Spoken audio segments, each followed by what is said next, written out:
Tollywood star hero power star Pawan Kalyan garu ఈరోజు రాజకీయాల్లో మంచి ఫాలోయింగ్ని సొంతం చేసుకుంటూ ఉంటున్నారు. కేవలం సినిమాల్లోనే కాకుండా రాజకీయాల్లో కూడా తనదైన ముద్ర వేసుకుంటూ దూసుకెళ్తున్నారు. ముఖ్యంగా గత ఎన్నికల్లో వైసీపీని ఘోర పరాజయం పాలు చేయించడానికి పవన్ కళ్యాణ్ గారు కంకణం కట్టుకున్న విషయం విదితమే. 21 స్థానాల్లో పోటీ చేసి 21 స్థానాల్లో గెలిచి దేశంలో ఏ పార్టీకి సొంతం కానీ 100% స్ట్రైక్ రేట్ని సొంతం చేసుకున్నారు. మరోవైపు పవన్ కళ్యాణ్ గారు ఎమ్మెల్యేకి గెలిచి తొలిసారి చట్టసభల్లోకి అడుగు పెట్టడం విషయం మనకందరికీ తెలిసిందే. ఆంధ్రప్రదేశ్ డిప్యూటీ సీఎం హోదాలో ప్రజలకు సేవలు అందిస్తున్నారు Tollywood star hero power star Pawan Kalyan గారు.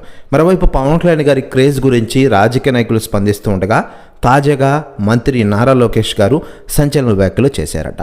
అని మాట్లాడుతూ పవన్ కళ్యాణ్ గారు ఈరోజు ఆంధ్రప్రదేశ్ రాష్ట్ర డిప్యూటీ సీఎంగా ప్రజల మన్నలు పొందుతున్నారు. కేవలం తెలుగు రాష్ట్రాలనే కాకుండా దేశ విదేశాల్లో కూడా పవన్ కళ్యాణ్ గారి గురించి మాట్లాడుకుంటూ ఉన్నారు. ముఖ్యంగా అమెరికాలో ఆయనకున్న ఫాలోయింగ్ చూసి నేను షాక్ అయ్యా. నిజంగా గ్రేట్ పవన్ కళ్యాణ్ గారు మీరు అంటూ సంచలన వ్యాఖ్యలు చేశారట నారా లోకేష్ గారు. ప్రస్తుతం వ్యాఖ్యలు వైరల్ అవుతున్నాయి టోటల్ ఆంధ్రప్రదేశ్ రాష్ట్ర రాజకీయాల్లో. మరోవైపు పవన్ కళ్యాణ్ గారికి 3 మంత్రి పదవులు వచ్చిన విషయం మనకందరికీ తెలిసిందే. ప్రజలకు మేలు చేసే విధంగా ముఖ్యంగా గ్రామీణ అభివృద్ధిపై దృష్టి సారించారు Tollywood star hero power star Pawan Kalyan గారు.